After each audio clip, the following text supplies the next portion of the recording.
Avant toute chose, cet épisode est dédié au personnel soignant, médecins, infirmières, aides-soignantes, brancardiers, au personnel de secours, ambulanciers, SAMU, pompiers, et à tous ceux que j'oublie, à savoir à tous ceux qui risquent leur vie tous les jours pour préserver la vôtre. Les forces de l'ordre, les chutes d'alimentation, les chauffeurs, et j'en passe. Et de manière générale, à tous ceux qui, d'une manière ou d'une autre, luttent contre cette vague virale. Et même à vous, si vous remplissez votre mission, à savoir rester chez vous et regarder Netflix.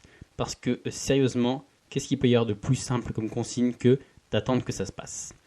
Ceci étant dit, bonjour à tous et bienvenue dans ce 48e épisode d'Electron Penseur.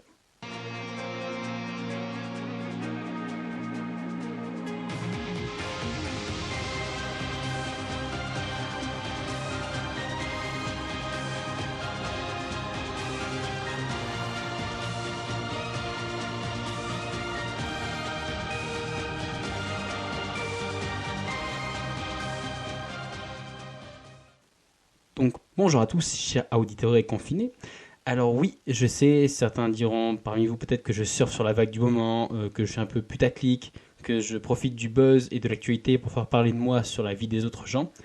Mais en fait, pas du tout. Pas du tout, pour savoir déjà que mon audience, elle est en fait assez maigre. On va dire qu'il y a grosso modo une petite 15-20 personnes qui suivent près de manière régulière.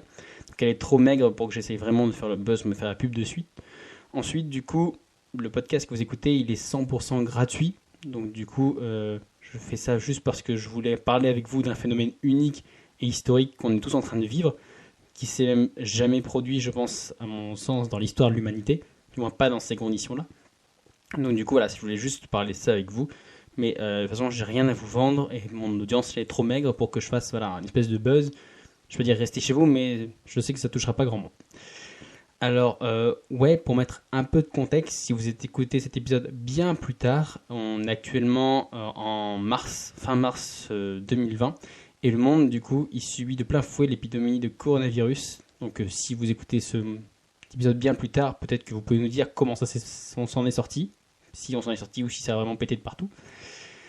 Donc du coup voilà, donc à savoir que dans ce milieu de confinement, la seule manière concrète de combattre la propagation du virus, on va dire à notre échelle, parce qu'on n'est pas chercheur, on n'est pas médecin la plupart, donc le seul moyen de le combattre à notre échelle, c'est l'isolement de la majeure partie de la population. Donc, à part les personnes qui continuent de travailler, donc ça peut être soit pour continuer à nourrir et à faire vivre le pays, aussi bien économiquement qu'alimentairement, ou soit à sauver des vies, tout le monde est finalement fortement convié à rester chez soi. Au mieux à faire du télétravail, mais on va pas se mentir, il y a une bonne partie de la population, voire au moins 50%, qui finalement est chez elle à rien faire. Alors, ici la question, c'est pas vraiment d'être moralisateur et de parler des gens qui profitent de l'arrêt des écoles, des entreprises pour aller faire un tour au parc, parce que finalement, la seule chose que je leur dirais, c'est que dans l'histoire, la grande peste noire, ou la peste noire ou la peste bubonique, qu'on appelle aussi, et la grippe espagnole ont fait respectivement 50 et 110 millions de morts. Ça anéantit la moitié de l'humanité et aucun vaccin n'a été capable de les arrêter. En fait, elles se sont finalement arrêtées suite au confinement. Mais attention, c'est un confinement un peu bizarre, c'est-à-dire pas de façon à rester bloqué chez votre mère à regarder Disney, plutôt façon le combat s'arrête faute de combattants. À savoir, le confinement de l'époque, ça voulait juste dire vivre suffisamment loin pour pas être contaminé et mourir avec tout le village. Parce qu'en gros, la seule chose qui a arrêté ces deux épidémies, c'est qu'à un moment, elle n'avait plus personne à contaminer et à tuer. Voilà. Voilà qui dit. Donc du coup, en tout cas, comme je l'ai dit, une grande partie de la population, elle est enfermée chez elle, et du coup, il se passe une chose inédite, à la fois troublante et géniale, c'est que pour toutes ces personnes, qui font pas vraiment de télétravail, ou qui ont dit juste de rester chez vous et d'attendre que ça se passe, et du coup, pour toutes ces personnes, le temps, il s'est arrêté.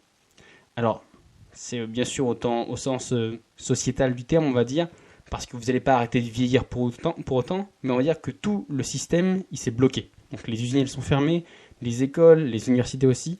Autrement dit, l'univers, il vient de vous accorder une espèce de rap de temps.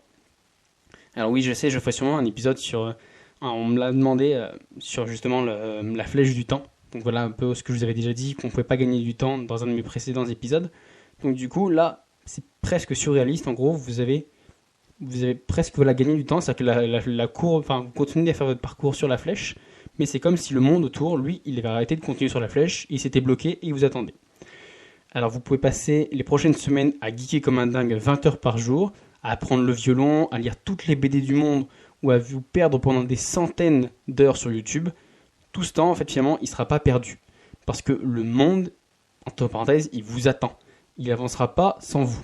C'est pas la même chose que, par exemple, quand vous êtes un week-end ou que vous ne travaillez pas ou autre. On va vous dire que le monde, il continue de tourner pendant que vous n'êtes pas là. Et ben non, là, c'est en fait de vous dire qu'il n'y a rien qui tourne pour personne. Alors du coup, vu sous cet angle, il faut considérer en fait finalement ce confinement comme une chance incroyable. Au sens sociétal du terme, le temps il s'est littéralement arrêté. Vous étiez en retard dans la révision, et ben c'est pas grave, parce que maintenant vous avez des centaines d'heures de rab pour rattraper votre retard.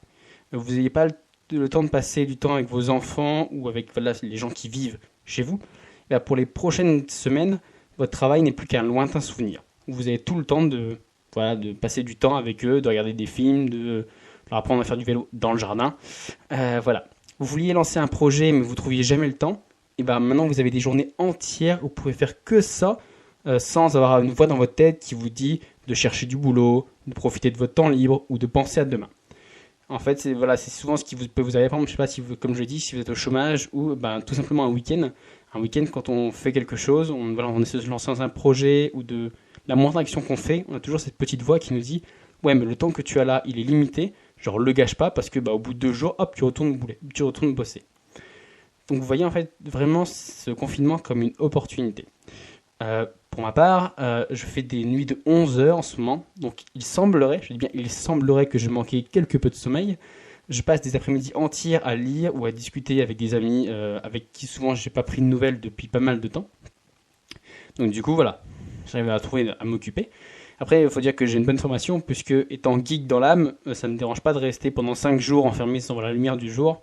Donc du coup, voilà, j'ai un petit avantage sur les autres. Donc comme je vous l'ai dit, en fait, le temps, il s'est littéralement arrêté et vous avez en fait finalement suffisamment de choses à faire pour pas être tenté par l'ennui ou surtout l'envie de sortir. Parce que finalement, même perdre du temps, c'est plus une mauvaise chose. Parce que c'est pas vraiment du temps perdu, puisque tout le monde est au même niveau. Personne ne continue d'avancer pendant que vous restez là. Comme je le dis, ce qu'on peut ressentir, par exemple, quand vous êtes au chômage ou autre, vous pourriez vous dire, moi, là, de mes journées, je fais rien, alors que je pourrais chercher du boulot, ou je pourrais essayer de monter un projet, ou apprendre des choses, ou passer du temps avec mes proches.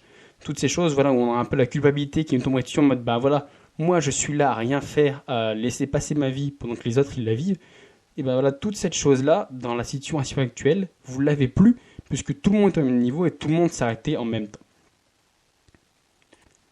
Après, rien ne vous empêche, et je vous y encourage même, à mettre ce profit, on va dire ce rap de temps, pour monter ou pour lancer vos projets. Ou du moins, mettre en place tout un plan d'action. On va dire c'est le moment ou jamais, si par exemple, vous vouliez monter une boîte, ou vous vouliez construire quelque chose, même si c'est quelque chose de physique ou quelque chose que vous ne pouvez pas faire parce que ça demanderait de sortir, d'aller à l'extérieur, de démarcher des gens ou autre, c'est pas grave parce que là justement vous avez du temps pour mettre un plan d'action, pour vous dire avec des deadlines, avec des objectifs ou autre. Bon, pour le coup, dites-vous que le début des objectifs et vous ne voyez pas les deadlines comme on va dire une date précise parce que maintenant, ça n'a pas vraiment de sens parce qu'on ne sait pas vraiment combien de temps ça va durer. Mettez-vous plus en mode, à partir de la fin du confinement, je dis n'importe quoi, ça sera J plus 30, J plus 40, et ainsi de suite, pour vous dire, les deadlines, elles commenceront à partir de ce moment-là.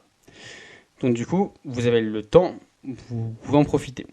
Mais voilà, on va dire, c'est un événement à la fois tragique et historique, mais pour la grande majorité d'entre nous, c'est un cadeau qui se reproduira, je pense et j'espère jamais, celui de pouvoir faire ce qu'on veut pendant que finalement le monde il s'arrête et que vous n'avez rien d'autre à faire que d'attendre. Alors du coup, on va rester sur une sortie d'épisode hebdomadaire. Je sais qu'il y a beaucoup de créateurs de contenu qui profitent du temps disponible à la fois pour eux et pour les autres, pour se développer, pour faire des vidéos, du contenu ou autre. À la fois, on va dire, pour se faire connaître et en même temps, tout simplement pour occuper aussi les gens. Mais non seulement je ne veux pas vous m'accaparer tout votre temps libre que maintenant vous avez beaucoup, mais je veux aussi vous laisser le temps d'être par exemple à jour dans l'écoute d'autres épisodes, d'autres chaînes que vous pourriez suivre. Moi, c'est ce que je fais en ce moment.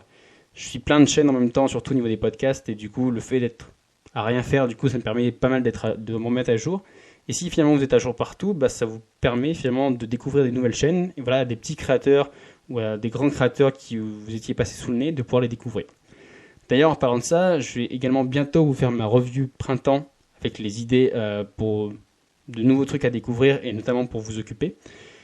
Et oui, je sais, si vous êtes attentif, pour rien vous cacher, je sais pas pourquoi, j'étais persuadé que notre rendez-vous de review, c'était le 27 mars, alors que le changement de saison, c'est toujours un 21. Donc du coup, voilà, je sais pas pourquoi, j'étais persuadé que c'était la semaine prochaine. Mais bon, comme je suis pas doué et d'une absolue mauvaise foi, du coup, l'épisode de review, il sortira le 27. Parce qu'il n'y a pas de raison, le printemps a qu'à se plier, c'est moi qui me suis planté. Voilà, c'était les petites infos. Voilà, c'était vraiment un peu la petite idée que je voulais vous faire. Encore une fois, c'est pas vraiment de vouloir surfer sur l'idée, c'est plutôt que vous vous rendiez compte, c'est plus une espèce de partage de point de vue en disant mais rendez-vous compte que pour la grande majorité d'entre nous, on n'a rien d'autre à faire que d'attendre et que justement, d'ailleurs, si vous aviez des serres à attraper, vous pouvez y aller. Si vous aviez du jardin à faire, vous pouvez y aller. S'il fallait prendre du temps pour votre famille, si vous aviez des livres que vous vouliez voir, en fait, vous avez tout le temps qu'il vous faut. Et que du coup, c'est sûrement un des seuls moments dans votre vie où finalement perdre du temps, où en fait vous le perdez pas vraiment puisque vous vous occupez juste. C'est-à-dire que vous perdez pas du temps dans le sens où pendant que moi je suis là assis et je fais rien, il y en a d'autres qui sont dehors, qui travaillent, qui font tourner le monde ou autre. Donc c'est vraiment, vous voyez ça un peu comme une opportunité. Bref, du coup, moi je vous dis d'ici la semaine prochaine, ou plutôt d'ici vendredi pour l'épisode de review, prenez soin de vous. Et comme disait Gandalf, restez cachés, restez en sûreté. À la semaine prochaine. Ciao!